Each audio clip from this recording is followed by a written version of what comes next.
भाइहरू हेर्दै हुनुहुन्छ good morning Nepal. Good morning Nepal. Good morning Nepal.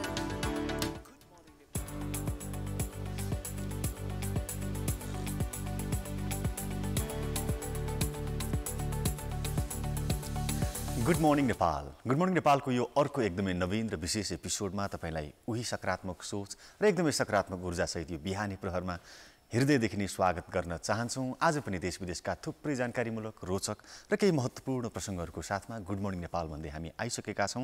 तपाईँ पक्कै आफ्नो बिहानी प्रहरमा हुनुहुन्छ, बिहानी दैनिकीमा हुनुहुन्छ, केही न केही गर्दै हुनुहुन्छ भने पनि आशा गर्छौँ अब करिब 1 घन्टा हामीलाई हेरेर सुनेर सधैँ झैँ साथ दिनुहुनेछ भनेर।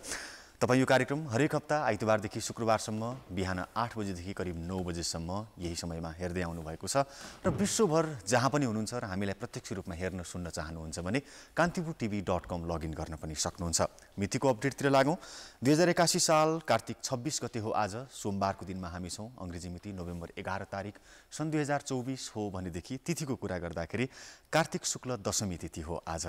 हामीले यदि हाम्रो बिहानको सुरुवात सकारात्मक सोच र सकारात्मक ऊर्जा सहित सुरुवात गऱ्यौँ, एकदमै खुसी भएर सुरुवात गऱ्यौँ, सत्कर्मबाट सुरु गऱ्यौँ भनेदेखि पक्कै हाम्रो दिन, हाम्रो साँझ, हाम्रो दिनको अन्त्यसम्म पुग्दाखेरि केही न केही हामीले बिताएको दिन, हामीले बिताएको दैनिकी, हामीले गरेका काम, हामीले गरेको यात्रा, हामीले कसैप्रति राखेको भावना सबैले सकारात्मक अर्थ र सकारात्मक प्राप्ति दिन्छ। त्यसैले हामी सबैले सकारात्मक सोच राखौँ, सकारात्मक सोच राखेर एकता भावले एकअर्कालाई साथ दिँदै सहयात्रामा अघि बढौँ, सहयात्रामा विश्वास गरौँ, सुभावना फैल्याउँ भन्ने कामना गर्दै आजको विषयवस्तुतिर लागौँ। आजको विषयवस्तु अलिकति विश्वव्यापी रूपमा असाध्यै महत्त्वपूर्ण एउटा विषय जो नेपालसँग पनि सम्बन्धित छ। जलवायु परिवर्तन सम्बन्धी विषयतर्फ लागौँ र जलवायु परिवर्तन सम्बन्धी असाध्यै महत्त्वपूर्ण अन्तर्राष्ट्रिय सम्मेलन जो जलवायु परिवर्तन सम्बन्धी संयुक्त राष्ट्र सङ्घीय संरचना महासन्धिमा पक्ष राष्ट्रहरू जो छन् ती राष्ट्रहरूको 29औं सम्मेलन जसलाई COP29 पनि भनिन्छ, अजरबैजानको राजधानी बाकुमा सुरु हुँदैछ आजदेखि र त्यो COP29 सम्मेलनमा सहभागी हुनको लागि नेपाली टोलीको प्रतिनिधित्व गरेर नेपालका राष्ट्रपति रामचन्द्र पौडेल हिजो त्यसतर्फ प्रस्थान गरिसक्नु भएको छ र COP29 मा भाग लिनको लागि रामचन्द्र पौडेल हिजो त्रिभुवन अन्तर्राष्ट्रिय विमानस्थलबाट त्यसतर्फ प्रस्थान गर्नुभएको हो। राष्ट्रपतिलाई उपराष्ट्रपति, प्रधानमन्त्री, सभामुख, उपप्रधानमन्त्री, गृहमन्त्री लगायत थुप्रै विशिष्ट व्यक्तित्वहरूले विमानस्थलमै गएर विदाई गर्नुभएको थियो। अजरबैजानका राष्ट्रपति इल्हम अलियevको निमन्त्रणामा चाहिँ उक्त सम्मेलनमा सहभागी हुनको लागि राष्ट्रपति पौडेल उच्चस्तरीय नेपाली प्रतिनिधिमण्डलको नेतृत्व गर्दै हिजो बाकु प्रस्थान गर्नुभएको हो। राष्ट्रपतिले भोलि कार्तिक 27 र 28 गते हुने उच्चस्तरीय सत्रको विश्व नेताहरू जलवायु कार्य शिखर सम्मेलनलाई चाहिँ भोलि कार्तिक 27 गते सम्बोधन गर्ने कार्यक्रम तय भइसकेको छ। सम्मेलनमा चाहिँ नेपालले आफ्नो एजेन्डामाथि विश्वको ध्यानाकर्षण गराउनको लागि चाहिँ पर्सि कार्तिक 28 गते राष्ट्रपति पौडेलको नेतृत्वमा छुट्टै उच्चस्तरीय सत्र पनि सञ्चालन गरेको छ। त्यसमा चाहिँ सम्बोधन गर्ने कार्यक्रम छ राष्ट्रपतिको र सम्मेलनमा पर्वतीय क्षेत्रमा जलवायुजन्य हानि तथा नोक्सानीको सम्बोधन विषयक उच्चस्तरीय बैठक समेत हुने बताइएको छ। विश्वमै नेपाल जलवायु परिवर्तनको हिसाबबाट हेर्दाखेरि सबैभन्दा बढी प्रभावित भएको मुलुक हो। उच्चस्तरीय बैठकमा नेपालले नेपालको विभिन्न ठाउँमा आएका एकदमै अस्वाभाविक किसिमका जलवायु जन्य प्रकोपहरूको कुरा पनि उठाउनेछ, त्यो उदाहरण पनि पेश गर्नेछ। विशेषतः नेपालको मेलम्ची, मुस्ताङ, कञ्चनपुर, थामे, काठमाडौँ उपत्यका लगायतका क्षेत्रमा असामान्य मौसमजन्य घटनाका कारण आएको बाढी पहिरो र त्यसबाट परेको क्षतिबारे विश्व समुदायलाई जानकारी गराउने त्यो एजेन्डा, त्यो कार्यक्रम पनि तय भएको छ। र नेपालले जलवायु परिवर्तन सम्बन्धी विभिन्न महासन्धिको पक्ष राष्ट्रका हैसियतले सन् 2050 सम्म कार्यान्वयन गर्ने राष्ट्रिय अनुकूलन कार्यक्रम तयार गरी कार्यान्वयन गरिरहेको अवस्था छ। त्यसको प्रगति पनि सार्वजनिक गर्ने र त्यसमा नेपाललाई परेको चुनौतीबारे पनि जानकारी दिने भन्ने कुरा तय भएको छ। र विशेषतः राष्ट्रपति रामचन्द्र पौडेलको नेतृत्वमा अजरबैजानको बाकुमा COP29 मा नेपालले सहभागिता जनाउँदै गर्दाखेरि चाहिँ विशेष गरी 7वटा विषय उठाउने तयारी गरेको छ नेपालले। त्यसमा चाहिँ हिमालको सुरक्षा, हामी हिमालयको देश भन्छौँ नेपाललाई, हिमालको सुरक्षा, जलवायु वित्तमा प्रतिबद्धता अनुसारको रकम, हानि र नोक्सानी कोषको शीघ्र सञ्चालन, नेपाल जस्ता मुलुकहरूलाई जलवायु वित्तमा सहज पहुँच स्थापना, कम कार्बन उत्सर्जन गर्ने मुलुकलाई बढी कार्बन उत्सर्जन गर्ने देशबाट क्षतिपूर्ति भराउने कुरा, नेपाल जस्ता मुलुक जो बढी कार्बन उत्सर्जन गर्ने मुलुकहरूबाट प्रभावित भएका छन्। सँगसँगै जलवायु परिवर्तनको सामना गरेर पर्यावरणलाई बचाइराख्नको लागि परम्परागत पोखरी र कुवाहरूलाई पुनर्जीवित गर्ने विषय पनि उठाउने तयारी नेपालले गरेको छ। COP29 सम्मेलन यही कार्तिक 26बाट आजदेखि सुरु भएर आगामी मङ्सिर 7 गतेसम्म विभिन्न सत्रहरू सञ्चालन हुनेछ COP29 मा र सम्मेलनमा सहभागी भएर राष्ट्रपति पौडेल आगामी कार्तिक 30 गते आफ्ना सत्रहरू आफ्ना कार्यक्रमहरू पुरा गरेर कार्तिक 30 गते स्वदेश फर्किने कार्यक्रम छ। नेपालका विभिन्न प्रतिनिधिहरू आधिकारिक व्यक्तित्वहरू केही दिन अगाडि हप्ता 10 दिन अगाडिदेखि नै COP29 को तयारीको लागि भनेर अजरबैजानको बाकुमा पुगी पनि सक्नु भएको छ। विशेष त वन तथा वातावरण मन्त्रालयका प्रतिनिधिहरू पुगिसक्नु भएको छ र नेपालले आयोजना गर्ने सम्मेलन त्यहाँ चाहिँ आयोजना गर्दै गरेको विशेष सत्रहरूको तयारीमा नेपाली टोली यसअघि जुटिसकेको छ र आज राष्ट्रपति पौडेल COP29 को बाकु सम्मेलनमा सहभागिता जनाउँदै हुनुहुन्छ र भोलि उहाँको सम्बोधन हुँदैछ। नेपालले COP का लगातार सबै श्रृङ्खलाहरूमा सहभागिता जनाउँदै आएको छ, तर नेपाल एकदमै जलवायु परिवर्तनको लागि एकदमै कम योगदान गर्ने मुलुक हुँदाहुँदै पनि यसको असरबाट भने जलवायु परिवर्तनजन्य असर, प्राकृतिक विपत्ति लगायतका थुप्रै असरहरूबाट भने नेपाल वर्षौंदेखि प्रताडित हुँदै आएको छ। कार्बन उत्सर्जन बढी गर्ने मुलुकहरूबाट कार्बन उत्सर्जन कम गर्ने पीडित राष्ट्रहरू जस्तो नेपाल जस्ता मुलुकहरूलाई चाहिँ प्राप्त हुनुपर्ने जलवायुजन्य क्षतिपूर्ति चाहिँ प्रभावकारी रूपमा, पर्याप्त रूपमा र भनिए जस्तै गरी व्यवस्थित रूपमा प्राप्त हुन नसकिरहेको त्यो समस्याबाट नेपाल पनि प्रताडित छ, प्रभावित छ र COP29 को यो सम्मेलनमा राष्ट्रपति रामचन्द्र पौडेलको नेतृत्वमा नेपाली टोली जसरी अजरबैजानको बाकु सम्मेलनमा गएको छ, यसपटकको नेपालको उपस्थिति यस अघिका उपस्थितिहरू जस्तै र त्योभन्दा पनि बढी प्रभावशाली हुन सक्छन् भनेर आशा गर्न सकिन्छ। सबै क्षेत्रको उचित सहभागिता, सबै क्षेत्रको उचित चाहिँ प्राथमिकता र सबै क्षेत्रको एकताबद्ध सत्प्रयासले जलवायुजन्य जोखिमबाट नेपाललाई केही न केही राहत दिलाउन सकिन्छ र COP29 मा नेपालको उपस्थिति यस अघिको उपस्थितिभन्दा पनि थप बलियो, प्रभावशाली र अर्थपूर्ण हुन सक्छ र त्यस्तै होस् भन्ने कामना पनि गर्छौँ। आज हामी यस विषयमा थप कुराकानी कोही एकजना विज्ञ विशेष व्यक्तित्वसँग गर्ने नै छौँ। त्यसभन्दा अघि अर्को विषयवस्तुतिर लागौँ। यो तपाईँ हामीसँग जोडिएको विषयवस्तु, तपाईँ हामी पढ्दै गरेका, पढिसकेका र पढाइ विभिन्न कारणले छोडेका व्यक्तिहरूलाई जसले शिक्षामा चासो राख्छ ती व्यक्तिहरूलाई असाध्यै प्रभाव पार्न सक्ने एउटा असाध्यै महत्त्वपूर्ण विषय छ हामीसँग। यो मौका या अवसर या चान्सको रूपमा आएको एउटा विषय हो। कक्षा 11 र 12 को पढाइ पढ्दै छोडेका 14 लाख विद्यार्थीहरूले एकैपटक मौका परीक्षामा सहभागी हुन पाउने भएका छन्। यो निर्णय यस अघि पनि हुने गरेको थियो, तर यो फेरि पनि यो निर्णय भएको छ। विशेष गरेर कक्षा 11 र 12 मा र 25 वर्ष अघि कक्षा 11-12 मा पढेर पढाइ छोडेका र त्रिभुवन विश्वविद्यालयको स्नातक तहमा 23 वर्ष अगाडि भर्ना भएर फेल भएका या विभिन्न कारणले पढाइ अगाडि बढाउन नसकेका विद्यार्थीहरूले चाहिँ मौका परीक्षामा सहभागी हुन पाउने भएका छन्। र यो निर्णय चाहिँ विशेष त कक्षा 11 र 12 मा फेल भएका 2056 सालदेखि र स्नातक तहमा फेल भएका 2058 सालदेखिका विद्यार्थीहरूले चाहिँ मौका परीक्षामा सहभागिता जनाउन पाउने भएका हुन्। यसमा केही अरू कुराहरू पनि छ, जस्तो राष्ट्रिय परीक्षा बोर्डले चाहिँ सूचना जारी गरेर यो जानकारी दिएको हो। विशेषतः पुराना आंशिक तथा ग्रेड वृद्धिका परीक्षार्थीहरूलाई चाहिँ कक्षा 11 र 12 को परीक्षा आवेदन फारम भर्न सूचित गरिसकिएको छ। आगामी मङ्सिर 27 गतेसम्म चाहिँ आवेदन फारम बुझाउन सकिने भनेर त्यो समय पनि तोकिएको छ। 2056 देखि 2077 सालसम्म रजिस्ट्रेसन गरेका तर परीक्षा दिएका या दिन नपाएका या फेल भएका विद्यार्थीहरूले चाहिँ परीक्षा आवेदन फारम भर्न पाउने भएका छन् कक्षा 11 र 12 को लागि। र जति विषयमा फेल भएका विद्यार्थी भए पनि मौका परीक्षामा सहभागी हुन पाउने भनेर पनि त्यो निर्णय गरिएको छ। कक्षा 11 र 12 मा फेल भएर पढाइ छोडेका विद्यार्थीहरूको सङ्ख्या मात्रै हेर्ने हो भने नेपालमा 14 लाख रहेको छ, जुन अहिलेको विद्यार्थी सङ्ख्या हेर्दा कक्षा 12 मा रहेका विद्यार्थीको 3 ब्याचभन्दा पनि बढी हुन्छ भन्नाले ठुलो सङ्ख्यामा चाहिँ परीक्षार्थीहरू विद्यार्थीहरू पढाइबाट विभिन्न कारणले वञ्चित भएका छन्, उत्तीर्ण हुनबाट वञ्चित भएका छन्। तिनीहरूको लागि यो असाध्यै सुनौलो मौका हुन सक्छ। आवेदन फारम भर्ने विद्यार्थी सङ्ख्याका आधारमा चाहिँ परीक्षा तालिका सार्वजनिक गरिने भएको छ, कति आवेदन आउँछ त्यो हकमा। र कुनै विषयमा अनुत्तीर्ण, अनुपस्थित वा ग्रेडिङ पद्धतिमा तोकिएको ग्रेड प्राप्त गर्न नसकेका विद्यार्थीहरूले अन्तिम एकपटकका लागि चाहिँ यो परीक्षामा सहभागी हुन पाउने भनेर अवसर दिन जनाइएको छ। र प्रयोगात्मक विषय मात्र बाँकी रहेका परीक्षार्थीले पनि मौकामा आवेदन दिन सक्ने भएका छन्।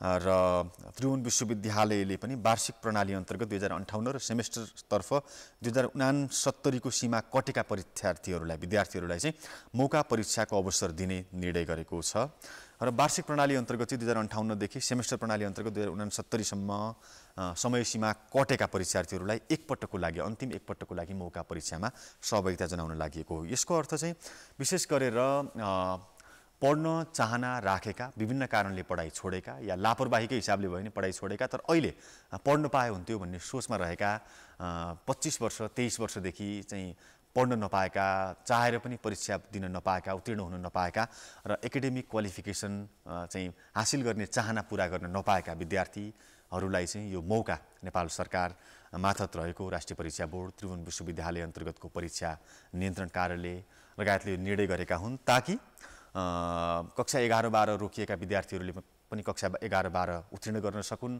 स्नातक तह विभिन्न कारणले छोडेका, अवरुद्ध बनाएका या अधुरै रहेका विद्यार्थीहरूले पनि स्नातक तह पास गर्न सकुन् र अनुत्तीर्ण भएर बसेका व्यक्तिहरूले चाहिँ उत्तीर्ण भएर एउटा भनौँ न म पढेँ पास भएँ भन्ने त्यो आत्मविश्वासका साथ जीवनयापन गर्ने मौका पाउन् भन्ने हेतुले यो लाखौँ विद्यार्थीहरूको लागि एकपटक मौका दिने लागि हो। त्यसैले तपाईँ पनि यदि कुनै पनि कारणले पढ्दा पढ्दै या परीक्षा दिँदै या फेल भएर या परीक्षा दिन नपाएर या कुनै पनि कारणले पढाइ अधुरै राख्नु भएको छ र तपाईँ कक्षा 11-12 को पढाइ अधुरै छ तपाईको भने तपाईको लागि मौका हुन सक्छ। 2056 सालदेखि यता तपाईले पढेर छोड्नु भएको छ भनेदेखि तपाईले यो अन्तिम मौकामा उत्तीर्ण भएर पास गर्ने तपाईको चाहना चाहिँ पूरा गर्न सक्नुहुन्छ। त्यस्तै स्नातक तह अधुरै छ तपाईको यदि भने पनि तपाईको लागि यो सुनौलो मौका हुन सक्छ र यो असाध्यै व्यवस्थित ढंगले, असाध्यै सहज ढंगले र प्रभावशाली ढंगले अघि बढोस् भन्ने कुरामा चाहिँ हामी त्यो माग पनि राख्न चाहन्छौं। राष्ट्रिय परीक्षा बोर्ड, परीक्षा नियन्त्रण कार्यालय लगायत शिक्षा मार्फत काम गर्ने, परीक्षा मार्फत काम गर्ने सबै जिम्मेवारपूर्ण निकाय र व्यक्तिहरूले यसतर्फ पनि ध्यान दिउन् भन्दै यो अवसरको कुरापछि अब लागौं हामी सबैलाई हाम्रो दैनिकीलाई प्रभाव पार्ने मौसम, आज बिहानदेखि बेलुकासम्म समग्र मौसम कस्तो हुनेछ देशको भनेर त्यसको चर्चातिर लागौं। अहिले चाहिँ देशभर पश्चिमी वायु र स्थानीय वायुको आंशिक प्रभाव रहेको अवस्था छ।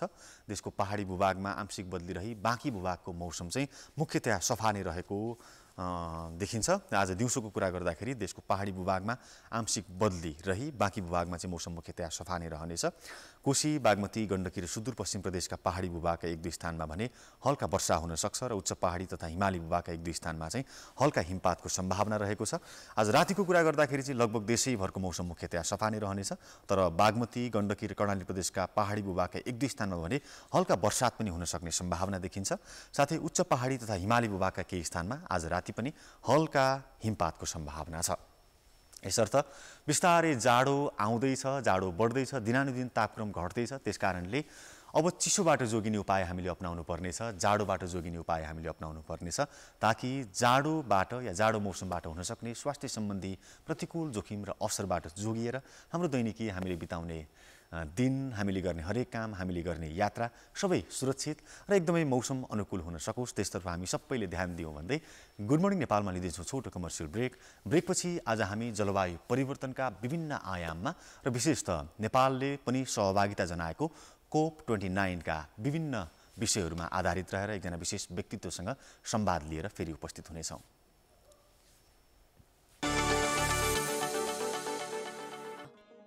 ब्रेकपछि फेरि पनि स्वागत छ। गुड मर्निङ नेपालमा हुनुहुन्छ। ब्रेकमा जानु अघि मैले अघि भनेको थिएँ आज हामी जलवायु परिवर्तन सम्बद्ध विषयका विभिन्न आयाममा र विशेषतः अजरबैजानको बाकुमा आजदेखि सुरु हुँदै गरेको COP29 का विभिन्न आयाममा र विशेषतः नेपालको उपस्थितिबारे र नेपालको उपस्थितिको अनुमानित प्रभावबारे कुराकानी गर्न एकजना विशेष अतिथिको साथमा आउँछु भनेर हामीसँग आइसक्नु भएको छ वन तथा वातावरण मन्त्रालयका उपसचिव नरेश शर्मा। सँगसँगै उहाँको भूमिका अरू विभिन्न सेक्टरमा पनि छ।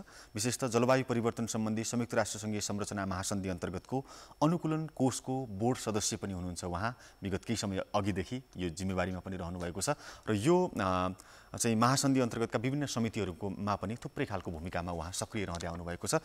विशेष गरी आज हामी उहाँसँग जलवायु परिवर्तन को विश्वव्यापी असर, नेपालमा परिरहेको असर, नेपालको चाहिँ असाध्यै कम योगदान हुँदाहुँदै पनि जलवायु परिवर्तनको असरको हिसाबले चाहिँ नेपाल असाध्यै पीडित राष्ट्रमध्ये पर्छ।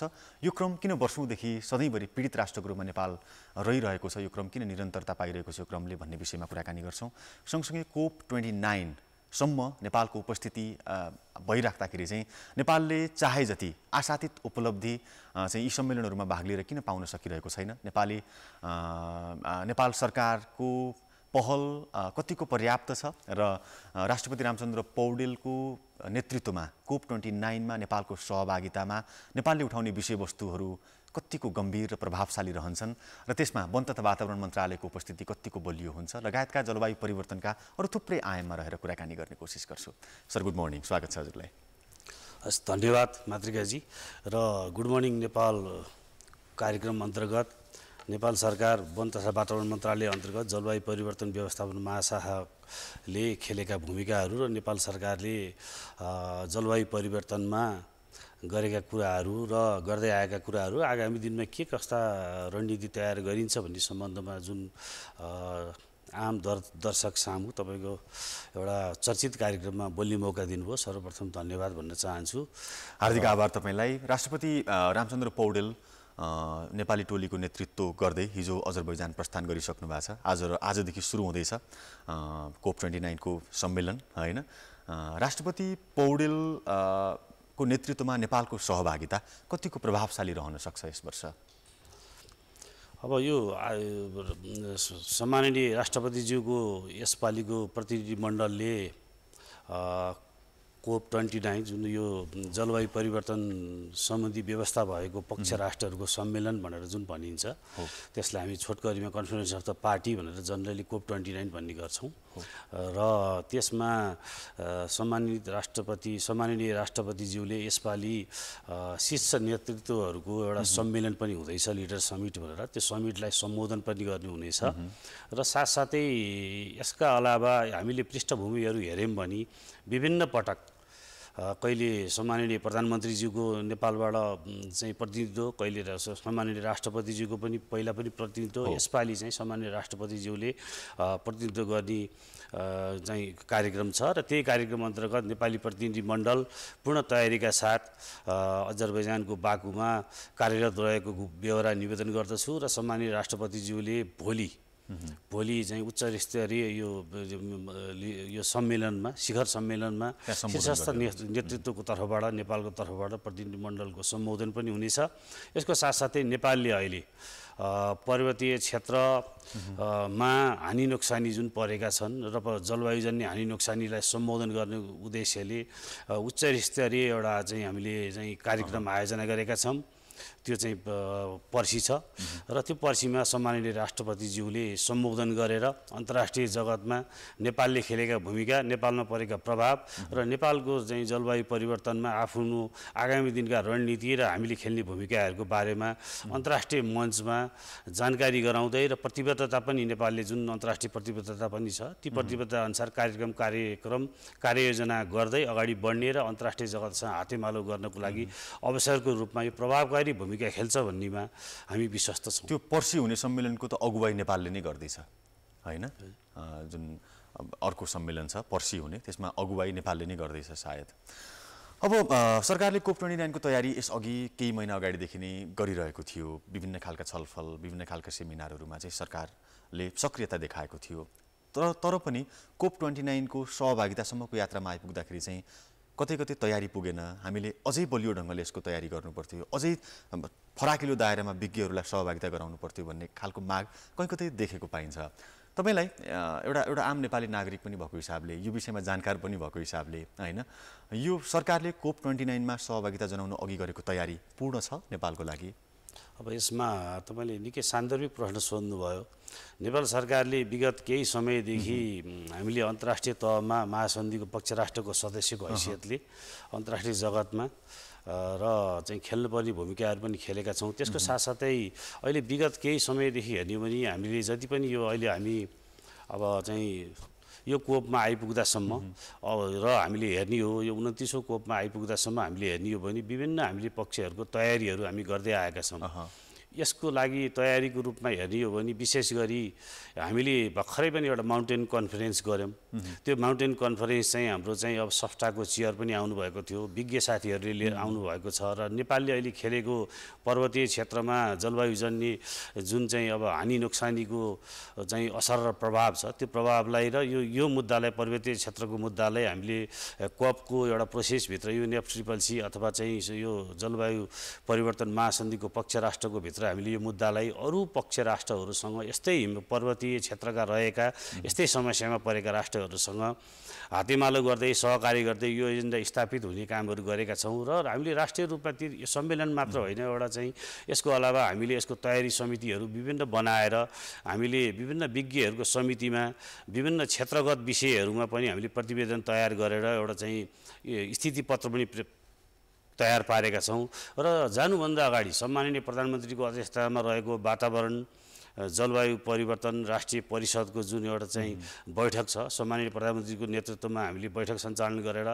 सम्माननीय प्रधानमन्त्रीज्यूको आवश्यक निर्देशन पनि हामीलाई यस कार्यक्रम र निर्देशन एवं कार्ययोजनासहित हामी अगाडि गएका छौँ भने र यो कार्यक्रम चाहिँ सुरु गर्ने अवस्थामा हामीले कोपको तयारीको बिचमा नै सम्माननीय प्रधानमन्त्रीज्यूबाट जलवायु राष्ट्रिय सम्मेलन पनि हामीले चाहिँ एउटा चाहिँ उद्घाटन गराएर उहाँको निर्देशन लिने काम पनि गऱ्यौँ र साथसाथै हामीले त्यो सम्मेलनमा नेपालभित्र रहनुभएका सबै सरकारवालाहरू, प्राविधिक अप्राविधिक र यो विषयमा जानकार राख्नुहुने सरकारहरूलाई विषयविज्ञहरू जम्मा पारेर हामीले स्थिति पत्रबारे जुन नेसनल पेपर हामीले जुन बनाएका छौँ त्यो स्थिति पत्रमा छलफल गरेर विभिन्न विधाहरूमा जस्तो अनुकूलनमा, न्यूनीकरणमा, त्यस्तै अब चाहिँ पर्वतीय चाहिँ प्रविधि विस्तार, त्यस्तै अब चाहिँ प्रविधि विस्तार, क्षमता विस्तार, त्यस्तै अब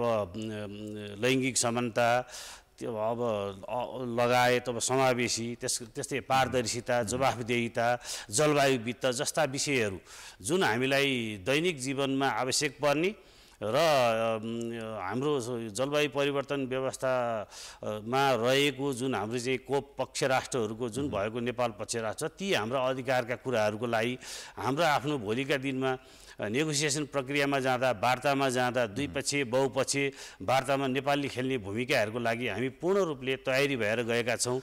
यद्यपि अब कमी कमजोरी भयो होला, तर नेपालले लिएका अहिलेसम्मका प्रयासहरूलाई हामीले चाहिँ अहिले उपलब्धिमूलकै मानेर अन्तर्राष्ट्रिय जगतले पनि नेपालबाट सिक्ने सिकाउने अवसरको पनि हामीले एउटा व्यवस्था र हामीबाट पनि एउटा केही राम्रा कामहरू गरेका कुराहरू पनि अन्तर्राष्ट्रिय जगतसम्म पुर्याउने अवस्था पनि सिर्जना भएको छ। मात्र अब कतिपय चाहिँ जलवायु परिवर्तनकै क्षेत्रमा, जलवायुकै क्षेत्रमा लामो समयदेखि काम गरेका विज्ञ व्यक्तित्वहरूले चाहिँ के भनिरहेको अवस्था छ भनेदेखि एकदमै सीमित व्यक्तिको मात्रै प्रतिनिधित्व भयो हुने यो सम्मेलनमा चाहिँ 50औं व्यक्तित्वको सहभागिता, त्यसमाथि पनि यो विषय सम्बन्धी कुनै जानकारी नै नभएका अथवा यो विषयसँग असम्बन्धित व्यक्तिहरूको लर्को पनि त्यहाँ जाँदैछ, गयो भन्ने गुनासो। तर विज्ञ व्यक्तित्वहरूलाई चाहिँ सहभागिता गराइएन, एकदमै कम गराइयो। त्यहाँ चाहिँ अलिकति राजनीतिक हैन, सरकारमा को छ भन्ने व्यक्ति या त्यो दलको प्रतिनिधित्वहरूको चाहिँ अलिक बढी भयो भन्ने गुनासो सायद भइरहेको छ। यसप्रति तपाईँ एउटा सरकारको जिम्मेवार व्यक्ति हुनुहुन्छ हैन, यो मानिस छनौट गर्ने सवालमा, त्यहाँ जाने प्रतिनिधिको छनौट गर्ने सवालमा केही त्रुटि भएको हो सरकारको तर्फबाट? अब हामी यसरी हेरौँ, यो केही समाचार माध्यममा आएको कुराहरू चाहिँ सत्य नभएको बेहोरा पनि म निवेदन गर्न चाहन्छु।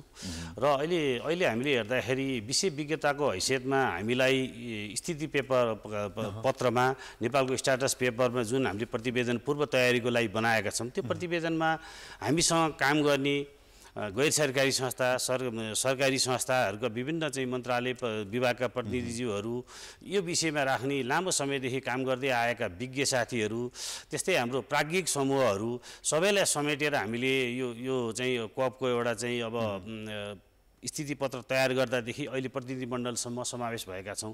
र हामीले हेर्ने हो भने अहिलेसम्मको विगतको अवस्थादेखि हेर्ने हो भने सरकारी संयन्त्रबाट जाने मान्छे भन्दा नेपाल सरकारले सहजीकरण सहकार्य गरेर र विज्ञ समूहहरूलाई नै धेरै प्राथमिकता दिएर अहिले अजरबैजान गइरहनु भएको छ। ती समूहहरूको बारेमा अब हामीले उहाँहरूले गरेको भूमिका, नेपाल सरकारलाई गरेको सहयोग हामीले उल्लेखनीय पनि छ। नेपाल सरकारले मात्र होइन मातृकाजी, अहिले हामीसँग भएका जति पनि नेपाल सरकारले सिकाएर उहाँहरूको क्षमता वृद्धि गरेर अहिले अन्तर्राष्ट्रिय जगतमा हाम्रा धेरै नेपाली साथीहरूले, नेपाली विज्ञहरूले उहाँहरूलाई परामर्श गर्ने र धेरै यो नेतृत्व यो सम्मेलनमा पनि आफूलाई चाहिँ नेगोसिएसन प्रक्रियामा आफूलाई एकदमै उन्नत तरिकाले प्रस्तुत गरेर कार्यक्रमको सहजीकरण र उहाँहरूले एउटा चाहिँ आफ्नो भूमिकाहरू पनि व्यक्तिगत रूपले निभाउनु भएको छ। यद्यपि सरकारी प्रक्रियामा कुरा गर्दाखेरि हाम्रो मनोनयन भएका हाम्रो उपयुक्त चाहिँ अब मन्त्रालयका विज्ञ कर्मचारीज्यूहरू जानुभएको छ र यसको सिलसिलामा अरूको कम्पेयरमा हेर्ने हो भने, अरू देशका कम्पेयरमा हेर्ने हो भने हाम्रो त न्यून सङ्ख्यामा हो यो। त्यसैले अब त्यहाँ अब आज एउटा निवेदन गरौँ त, मलाई आज बिहान कप प्रेसिडेन्सीले जुन मिटिङ डाक्नु भएको थियो एजेन्डा फाइनल गर्नलाई, आज बिहान 5 साढे 5 बजेसम्म म यहाँ तपाईँको कार्यक्रममा आउने बेलामा पूर्व तयारी गर्ने बेलासम्म पनि र चाहिँ त्यो बेलासम्म पनि हाम्रा सरहरू विज्ञ अब यो कार्यक्रमको यो जलवायु परिवर्तनका विज्ञ साथीहरू रातभरि नै बैठकमा बसिरहनु भएको छ र आज एजेन्डा म एउटा निवेदन गरौँ, एजेन्डा फाइनल भएको छैन।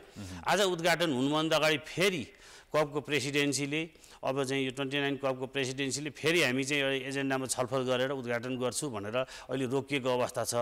त्यहाँ हाम्रो नेपाली प्रतिनिधिमण्डलमा सरकारी कर्मचारीको सङ्ख्या देखे तापनि हाम्रो अत्यन्त न्यून हो र कामको हिसाबले हामीलाई धेरै अपुग हुन्छ। यद्यपि नेपाली सरकारी प्रतिनिधिमण्डलले सहभागी भए पनि हामीले असम्बन्धित व्यक्तिहरू जानुभएको छैन भन्ने कुरा म निवेदन गर्न चाहन्छु। ठिक छ, अब अलिकति फेरि यो विषयवस्तुतिर लागौँ। जलवायु परिवर्तन र विशेषतः कार्बन उत्सर्जनमा असाध्यै कम योगदान गरे तापनि जलवायु परिवर्तनको असरबाट भने नेपाल वर्षौँदेखि सबैभन्दा बढी प्रभावित भएको एउटा मुलुक हो होइन। यसबारे नेपालले विश्वलाई थाहा दिइरहेको पनि छ, विश्वलाई थाहा पनि छ। सम्मेलनहरूमा यो कोप 29 भनौँ न, कोप लगायतका अरू थुप्रै सम्मेलनहरूमा नेपालले कुराहरू उठाउँछ, तर थाहा दिने र थाहा दिलाउने मात्रै काम भइरहेको छ। नेपाल चाहिँ सधैँ पीडितकै रूपमा रहिआएको छ होइन। यो अवस्था के कारणले चाहिँ विद्यमान रह्यो अहिलेसम्म भन्नाले नेपालले पाउनुपर्ने क्षतिपूर्ति होइन, जस्तो कार्बन उत्सर्जन बढी गर्ने मुलुकहरूबाट चाहिँ अति कम विकसित र कार्बन उत्सर्जन कम गर्ने मुलुक नेपाल जस्ता मुलुकहरूले पाउनुपर्ने क्षतिपूर्तिका कुराहरू किन पर्याप्त पाउन सकिरहेको छैन, के कारण देख्नुहुन्छ? मातृकाजी, अब यो प्रश्नमा अलिकति हामी चाहिँ अलि ऐतिहासिक पृष्ठभूमि र भएका कामहरू पनि अलिकति हेर्नुपर्छ जस्तो लाग्छ। हो, हामी कार्बनको अत्यन्त न्यून उत्सर्जन गर्छौँ, नखाएको बिख नेपालले लाएको हो। विकसित राष्ट्रहरूले अत्याधिक खनिज इन्धनको प्रयोग गरेर दोहन गरेर उहाँहरूले निकालेको चाहिँ समस्या हो। तर यद्यपि अब यो हामी यो विश्व यो संरचनामा रहँदा अब साझा समस्याको रूपमा आयो, तर हामीले यो समस्यालाई सम्बोधन गर्नुपर्ने अवस्था आएको छ। यद्यपि अब अन्तर्राष्ट्रिय जगतमा हातेमालो सहजीकरण सहकार्य गर्नको लागि जुन एउटा अब यो महासन्धि अन्तर्गत व्यवस्था भएको एउटा विधि प्रक्रियाभित्र हामी लागिरहेका छौँ। र अलिकति हेर्ने हो भने जलवायु परिवर्तनको हामीले अब 1994मा सुरु गरेको अहिले अब 2024मा आउँदा हामी 29औँ अब कोप भनिरहेका छौँ। यसका बेला हाम्रा पृष्ठभूमि पनि हेर्न आवश्यक छ र नेपालले हो तत्कालै हामीले प्राप्त भएका हामीलाई परेका असर र प्रभावहरूलाई सम्बोधन गर्नको लागि हामीले एउटा चाहिँ अब वित्त व्यवस्थापन र पाउनुपर्ने सहयोगहरू जति विकसित देशले दिन्छु भनेका थिए हामी जस्ता अल्प विकसित देशहरूमा प्राप्त भएको छैन र लिने क्रममा हाम्रा वार्ताहरू, हाम्रा बहसहरू र पैरवीहरू जारी छ। र यद्यपि यसो हेर्दाखेरि विश्व परिवेशमा तर हामीले नेपालले अहिले अन्तर्राष्ट्रिय जगतमा हाम्रा प्रतिबद्धताहरू यद्यपि हामीले प्राप्त गर्नुपर्ने हाम्रा जलवायु वित्तहरू हामीले प्राप्त गर्न सकेका छैनौँ। त्यो अन्तर्राष्ट्रिय जगतको आफ्नै अब सम्झौता र रणनीति र उहाँहरूले दिने अवस्था दिन्छु भनेर नदिएका अवस्थाहरू छन्। तर हामीले अहिले हेर्ने हो भने नेपाल सरकारले जलवायु वित्तमा राष्ट्रिय क्षेत्रमा अन्तर्राष्ट्रिय जगतबाट लिएर आउनुपर्ने गर्नुपर्ने पूर्व तयारीका कामहरू देशभित्रका र हामीले ल्याउनु पर्ने वित्तहरूको सन्दर्भमा कतै हामीले आवेदन दिएका छौँ, कतै हामीले संस्थालाई चाहिँ एउटा चाहिँ निश्चित अवधिमा हामीले कतै चाहिँ एउटा चाहिँ संस्थालाई राष्ट्रिय चाहिँ अब इन्टिटी बनाएर काम गर्न पैसा ल्याउन चाहिँ संस्थाहरू बनाइरहेका छौँ र प्राप्त हुन सक्ने वैदेशिक सहायताहरूलाई नेपाल लिएर आएको अवस्था छ। यद्यपि यो गति एकदम कम छ र हाम्रो माग धेरै छ, तर हामीसँग प्राप्त हुने प्राप्त भएको चाहिँ जुन दिनुपर्ने जुन पाउनुपर्ने सहयोगको रकम जुन हाम्रो अधिकार पनि हो, हानि नोक्सानी मात्र होइन, अन्य धेरै क्षेत्रमा जलवायु जोडिन्छ होइन। जलवायु न्यायको सिद्धान्तको आधारमा चाहिँ अति कम विकसित र विकासोन्मुख मुलुकहरूले चाहिँ यो प्राप्त गर्नुपर्ने जलवायु वित्त चाहिँ अहिले पछिल्लो समय चाहिँ अलिकति कार्बन उत्सर्जन न्यूनीकरणमा केन्द्रित भएको र ऋणमा आधारित बन्दै गएको भन्ने विषय पनि छ होइन। यो पनि असाध्यै पेचिलो बनिरहेको छ। यसप्रति नेपाल सरकार जानकार त पक्कै छ, यस विषयमा नेपाल सरकारले के कस्तो तयारी गरिरहेको छ? अब हामीले यो पेरिस एग्रिमेन्ट अन्तर्गत अब अहिले पेरिस एग्रिमेन्टले विशेष गरी अब यो क्योटो प्रोटोकल 2005बाट चाहिँ लागू भएको थियो। त्यो क्योटो प्रोटोकलको हामी अभिसन्धिको हामी चाहिँ पछि राष्ट्र पनि हौँ र त्यो हामीले क्लिन डेभलपमेन्ट मेकानिजम भनेर त्यो बेला कार्बन व्यापारका हामीले कार्यक्रमहरू सञ्चालन गरेका थियौँ। यद्यपि यो अन्तिम अवस्थामा छ र अहिले अब यो कार्बन ट्रेडिङको, कार्बन क्रेडिटको, अब कार्बन सम्बन्धी व्यवस्थाको लागि नयाँ व्यवस्था जानको लागि हामी जस्ता पक्ष राष्ट्रहरू जो हामी कार्बन उत्सर्जन गर्दैनौँ र हामीले कार्बनबाट हाम्रा वन संरक्षण कार्यक्रमहरूमा अथवा हामीले 45% हाम्रा वन संरक्षण गरेको क्षेत्रफल छ, त्यो प्राप्त हुन सक्ने हामीलाई वैदेशिक सहायताको स्रोत सुनिश्चितता र कार्यक्रमलाई प्राप्त गर्न सक्ने बजेटलाई सहजै पहुँच हुने र कार्यविधिको लागि अब यो नेगोसिएसन प्रक्रियामा यो कोपमा कसरी अगाडि जान्छ त्यसको लागि नेपालले बहस पैरवी गरेर कार्बनबाट प्राप्त हुन सक्ने हामीलाई जुन फाइदा छ त्यो फाइदाबाट नेपालले लाभ लिनको लागि हामी निरन्तर अब यो कप बैठकमा आफ्ना भनाइ बहसहरू र नेपाललाई परेका चुनौतीहरू पनि हामी पेश गर्दै र प्राप्त गर्नुपर्ने एउटा वैदेशिक सहायता जलवायु वित्तलाई हामीले जसरी पनि लिनको लागि समूहगत रूपमा हामीले एलडीसी मार्फत हामी अल्प विकसित राष्ट्रहरूको समूहको सदस्य भएको हुनाले त्यो समूह मार्फत र G77 चाइनाभित्र पनि आफ्नो भूमिकाहरू नेपालले स्पष्ट खेल्दै आएको छ र आगामी दिनमा पनि हामी यो भूमिकालाई अझ प्रभावकारी रूपमा बनेर जलवायु वित्तलाई देशभित्र लिएर आएर स्थानीय गरिब र यो सङ्कटासन्न अवस्थामा रहेका हाम्रा जनताहरू बीच सङ्कटासन्नतामा जलवायु परिवर्तनसँग जुट्न सक्ने क्षमता वृद्धि गर्ने र रोजगार सिर्जना गर्ने कुरामा नेपाल सरकार निरन्तर लागिरहेको बेहोरा म अनुरोध गर्न चाहन्छु। हामी आशा गर्न सक्छौँ कि कोप 29 मा नेपालको उपस्थिति अन्तर्गत जलवायु वित्तमा नेपालको सहज पहुँच स्थापनामा नेपालले भूमिका खेल्नेछ र तपाईँले भने जस्तै नेपालले पाउनुपर्ने लाभ, जलवायु न्यायको सिद्धान्तमा आधारित लाभ जुन नेपालले पाउनुपर्छ त्यो लाभ पाउने अवस्था बन्छ, छिटै प्राप्त हुने अवस्था बन्छ, त्यसमा नेपालले भूमिका खेल्छ। अब यसपालिको कोप हेर्दाखेरि अब कसैले के भनेका छन् भने यो फाइनेन्स कोप पनि भनेका छन् हो। अहिले कोपको प्रेसिडेन्सीले पनि अब चाहिँ हाम्रो चाहिँ निश्चित समयमा निश्चित आधार तोकेर प्राप्त हुन सक्ने एउटा जलवायु वित्तको व्यवस्थापन गरेर जानुपर्छ भनेर हाम्रो चाहिँ यो कार्यक्रम पनि एउटा एजेन्डा नै सुरु गरेका छन्। एउटा चाहिँ जति हुन्छ एउटा लक्ष्य तोकेर वित्तको लक्ष्य तोकेर हामी छलफलको अगाडि एउटा नयाँ कमिटमेन्ट सुरु गर्नुपर्छ भनेर अगाडि बढेका छौँ। यसरी हेर्दाखेरि हामीले सरस्वती के भयो भने 2009मा कोपनहेगनको हामीले चाहिँ 15औं कप हेर्ने हो भने त्यो बेला $1 बिलियन प्रति वर्ष सहायता हुन्छ भनेर भनिएको थियो।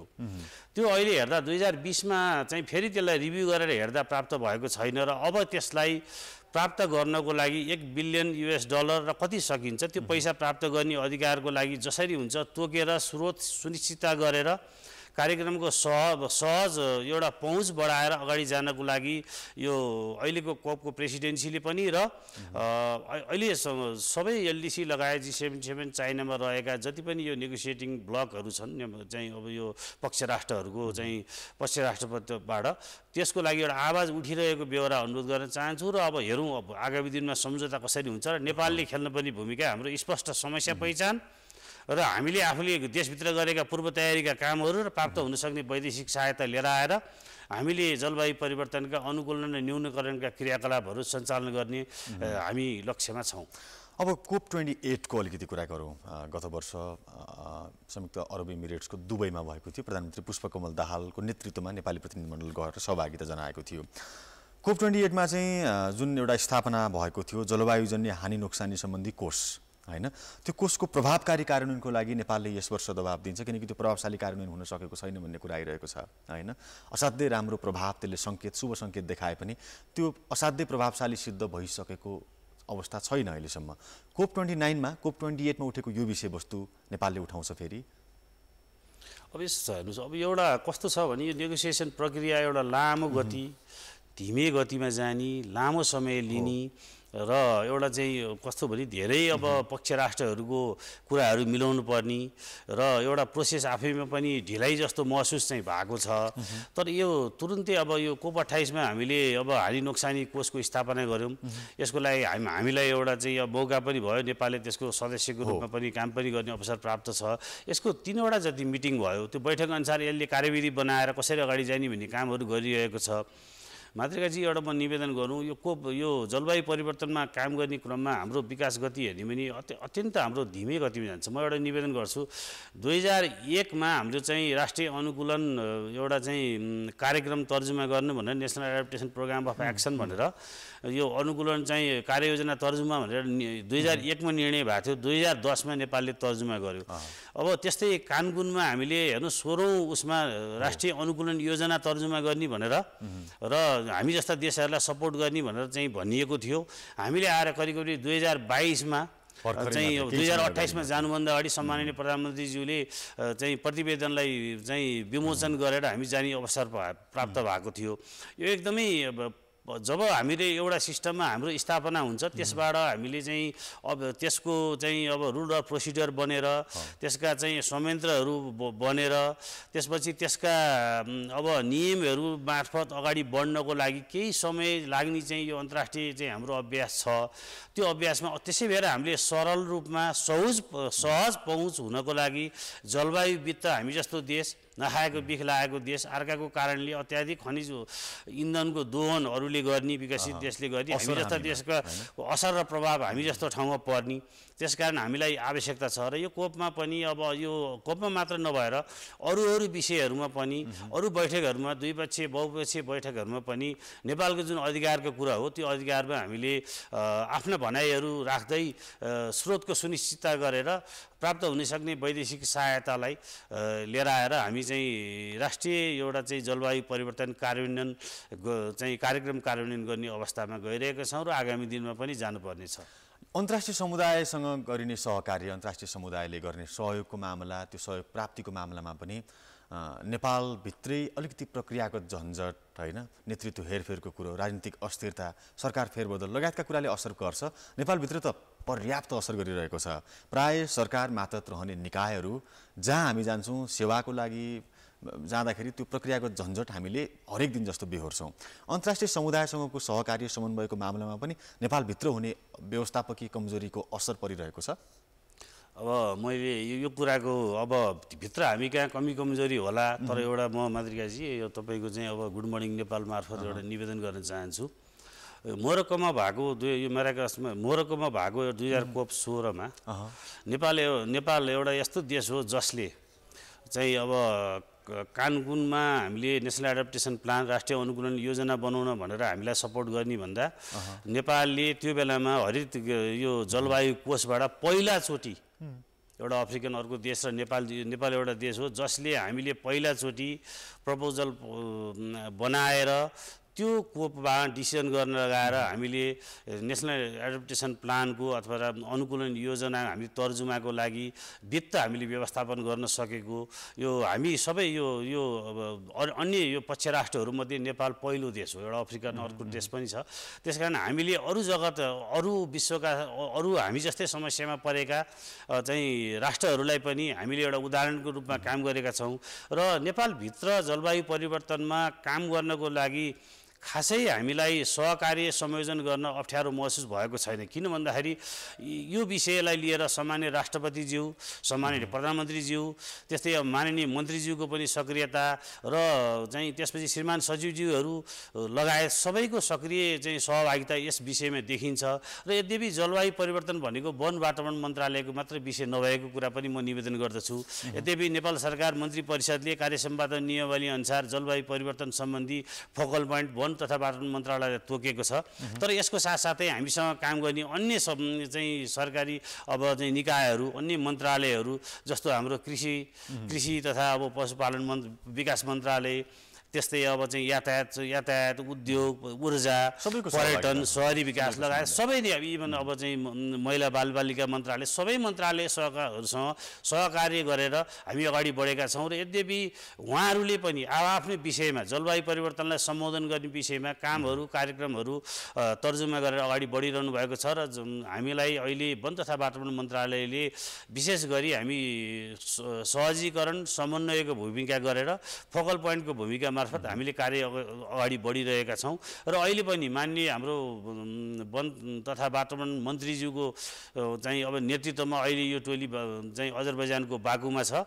र सामान्य राष्ट्रपतिज्यूको कार्यक्रम फर्किसकेपछि माननीय मन्त्रीज्यूको नेतृत्वमा श्रीमान सचिवज्यूले प्राविधिक सत्रहरूमा प्राविधिक रूपमा सहजीकरण, समन्वय र निर्देशन दिएर अगाडि बढ्नुहुन्छ। उहाँहरूको दुईटाको नेतृत्वमा नेपाली प्रतिनिधिमण्डलले खेल्नुपर्ने भूमिका अब हामी करिब नोभेम्बर 22 तारिकसम्म COP29 को बेलामा जलवायु परिवर्तन सम्बन्धी विभिन्न विषयहरूमा, विभिन्न क्षेत्रहरूमा हामीले आफ्नो भूमिकाहरूलाई, आफ्ना बहस र पैरवीहरूलाई र अन्तर्राष्ट्रिय जगतमा नेपाल जस्तै देशमा हामीले गरेका स्थानीय समुदायमा गरेका स्थानीय अनुकूलनका क्रियाकलापहरूलाई अन्तर्राष्ट्रिय जगतमा भन्ने, सुनाउने अवसरको रूपमा हामीले लिने यो कार्यक्रम रहेको छ। वन तथा वातावरण मन्त्री ऐन बहादुर शाही केही समय अघि यो जैविक विविधता महासन्धि सम्बन्धी 16औं अन्तर्राष्ट्रिय सम्मेलन COP16 भनिन्छ त्यसलाई, त्यसमा सहभागिता जनाउनुभयो। COP29 को पूर्व सन्ध्यामा यो सहभागिता थियो।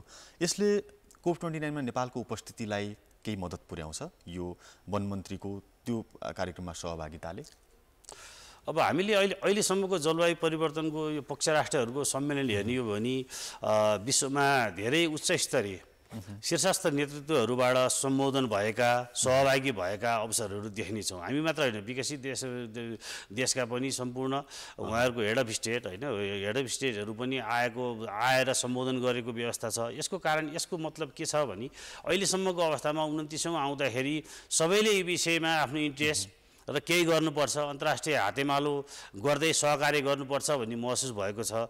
र माननीय मन्त्रीजीको नेतृत्वमा अहिले यो कस्तो छ भने केही प्रावधानहरू हाई लेभल सेगमेन्टमा, जस्तो अब सामान्य राष्ट्रपतिज्यूले चाहिँ अब यो शीर्षस्थ सम्मेलनमा सम्बोधन गर्नुहुन्छ। सम्मेलन गरे पश्चात फेरि पनि अब दोस्रो सत्रमा पनि हाई लेभल सेगमेन्टहरू हुन्छ, माननीय मन्त्रीज्यूले सम्बोधन गर्नुहुन्छ। र माननीय कतिपय कुराहरू क्रेडेन्सियलहरू बुझाएपछि माननीय मन्त्रीज्यू सम्माननीय प्रधानमन्त्रीज्यू, सम्माननीय राष्ट्रपतिज्यूहरूले मात्र सम्बोधन गर्ने कार्यक्रम हुनाले उहाँहरूको नेतृत्व अनिवार्य हुन्छ। यद्यपि अब नेपाल सरकारको निर्णयअनुसार प्राप्त हुनसक्ने अब चाहिँ आमन्त्रणलाई समय मिलाएर अहिलेसम्म COP29 सम्म आउँदा नेपालको नेतृत्व र हाम्रा सम्माननीय प्रधानमन्त्रीज्यू, सम्माननीय राष्ट्रपतिज्यू र माननीय मन्त्रीज्यू र श्रीमान सचिवहरूको भूमिका र प्राविधिक साथीहरूको भूमिका उच्च स्तर रहेको व्यवहार अनुरोध गर्न चाहन्छु। अब वन क्षेत्रको कुरा गरौँ। वन क्षेत्र संरक्षण र विस्तारमा नेपालले चाहिँ समय अगावै लक्ष्य प्राप्त गरेको एउटा उदाहरण प्रस्तुत गरेको मुलुक हो नेपाल होइन, लक्ष्य प्राप्त गरेर। अब तर वनको सदुपयोगमा ध्यान त्यति दिन सकिएन। वनलाई चाहिँ वनबाट आउने जुन वनका स्रोतहरू छन् त्यसलाई चाहिँ आय आर्जनसँग जोड्न सकिएन भन्ने कुरा पनि उठिरहेको छ। विशेषतः यसको सदुपयोगमा ध्यान दिन सकिएन। केही उदाहरण म तपाईँलाई दिन्छु। जस्तो विभिन्न खालका प्राकृतिक विपत्तिको समयमा बाढी पहिरोको कारणले चाहिँ वनमा रहेका विभिन्न बहुमूल्य काठ, रुखहरू चाहिँ बगेर भारतसम्म पुग्ने गरेको विभिन्न नदीहरूमा त्यो देखिएको छ। त्यो चाहिँ नेपालले आवश्यक नीति बनाउन सकेन र करोडौँका, अरबौँ मूल्य पर्ने नेपालको काठ बिना भनौँ न त्यत्तिकै खेर गइरहेको अवस्था छ। छिमेकी मुलुक भारतले चाहिँ त्यसको फाइदा लिइरहेको अवस्था छ भनेर थुप्रै नदी तटीय क्षेत्रका स्थानीय तहहरू, स्थानीय सरकारहरूले पनि त्यो गुनासो गरेको पाइन्छ। वन तथा वातावरण मन्त्रालय यसमा कतिको जानकार छ? अब नेपालले अहिले चाहिँ अब हामी वन संरक्षण क्षेत्रमा हाम्रो चाहिँ करिब 45% होइन हाम्रो वन क्षेत्र भनेर हाम्रो चाहिँ आधिकारिक तथ्याङ्क छ। त्यो तथ्याङ्कको आधारमा हेर्ने हो भने हामीले हाम्रो प्राकृतिक चाहिँ एउटा चाहिँ व्यवस्थापकीय भूमिकामा हाम्रो भूमिका उल्लेखनीय छ र जलवायु परिवर्तनसँग जोडेर हेर्दा पर्दाखेरि अहिले कार्बन जुन चाहिँ हाम्रो चाहिँ उत्सर्जनलाई हाम्रो चाहिँ जुन वनको जुन व्यवस्थापन मार्फत हामी नेपालले जुन खेलेको अन्तर्राष्ट्रिय जगतलाई शुद्ध सहयोग गरेको जुन छ त्यसको एउटा उल्लेखनीय भूमिका छ। यद्यपि अब अहिले दैवी प्रकोपहरू प्राकृतिक प्रकोपहरूबाट वन क्षेत्रमा परेको असर छ। अर्को कुरा त्यो असर पछि पनि त्यसमा केही सम्भावना देखिन्छ, जस्तो भाँचिएर बगेर जाने रुखहरूलाई सदुपयोग गर्ने नीति हामीसँग छैन भन्ने गुनासो। अब यसरी हामीले अहिले अलिकति के छ भने प्राकृतिक प्रकोपहरू पर्दाखेरि अब यो अलिकति हाम्रो काबुभन्दा परिस्थिति बाहिरका कुराहरूलाई चाहिँ नेपाल हामीभित्र भएका स्रोत साधन र जनशक्तिको अभावले पनि केही अप्ठ्यारोहरू भएका छन् प्रकृतिक प्रकोपसँग। यद्यपि हामीले जुट्नलाई विभिन्न प्रयासहरू गरेका छौँ र एउटा कुरा चाहिँ म के निवेदन गर्न चाहन्छु मातृकाजी भने अहिले हामीले सरसर्ती हेर्दाखेरि सबैले यसो घुम्दा हेर्दा र यो विषयको जानकार नभएको र हामीले पनि बुझाउन नसकेका होलाम्। उहाँहरूलाई हेर्दाखेरि हामीले कस्तो महसुस भएको छ भने वनमा जानुहुन्छ, वन हेर्नुहुन्छ, हाम्रो त अब चाहिँ यो राजमार्गहरू पनि वनबाटै छ, कहिले कतै घुम्न जाँदाखेरि उहाँहरू चाहिँ अब राष्ट्रिय निकुञ्जहरू जानुहुन्छ, उहाँहरूले देख्नुहुन्छ र हेर्नुहुन्छ के भने होइन वन त्यतिकै लडिरहेको छ, प्रयोग गरे हुँदैन भन्ने छ। तर एउटा प्राकृतिक रूपमा पनि हामीले लडेका वनहरूलाई चाहिँ एउटा निश्चित चाहिँ समयसम्म छोडिदिएर फेरि वनमा चाहिँ त्यो उर्वरा शक्ति बढाएर फेरि वनलाई चाहिँ आउनलाई एउटा इकोसिस्टम मेन्टेन गर्नको लागि पनि हामीले वन केही छोड्नै पर्ने हुन्छ। वनमा काठहरू त्यो रहेका अवस्थाहरू पनि छन्। यद्यपि हामीले अब वैज्ञानिक उपयोग गरेर देशलाई कसरी लाभ लिने भन्ने कुरामा चाहिँ अब वन तथा वातावरण मन्त्रालय हामी लागिरहेका छौँ र अब जुन बगेका काठहरू दैवी प्रकोपको कारणले बाढीका कारणले हाम्रा क्षमताभन्दा टाढाका विषयहरूमा चाहिँ अझ हामीले आफ्नो क्षमता वृद्धि गरेर हाम्रा रिसोर्सहरू खेर गएका रोक्नुपर्ने छ।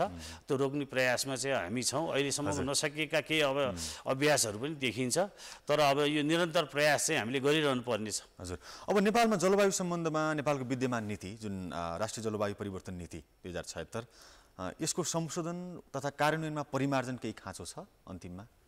अब हेर यो नेपालले जब हामीले चाहिँ यो जलवायु नीति लिएर आयौँ, जलवायु नीति लिएर आउँदाखेरि हामीले विश्वलाई एउटा सिकाउने अवसर पनि पायौँ।